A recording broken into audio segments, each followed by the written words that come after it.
காரம் கொஞ்சம் அதிகமா இருக்கும்டா. அப்பா அம்மா தான் எப்பயும் போல நாங்க வர வரைக்கும் பசியோட காத்துட்டு இருக்காங்க. நீங்களாச்சும் சாப்பிட்டுருக்கலாம். விவேக், ஒத்தையில சாப்பிடறதுக்காக கல்யாணம் பண்றோம். இதெல்லாம் பெரிய விஷயமே இல்லப்பா. கடவுள், தெய்வம், சாமி, 100 சாமிங்கெல்லாம் சொல்லி அம்மாவை கல்லாக்கிறாம அவங்களையும் ஒரு உயிரா மதிச்சு அம்மாவுக்காக எவ்வளவு தூரம் நின்னீங்க பாருங்க. அந்த மனசுதான்ப்பா கோயில்.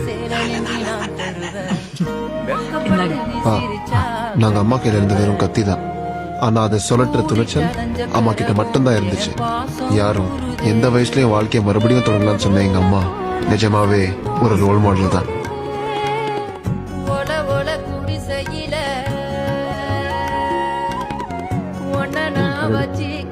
விவேக், ஆம்பா முட்டை எடுத்துக்கோ, பாஸ்கெட் எடுக்கும்.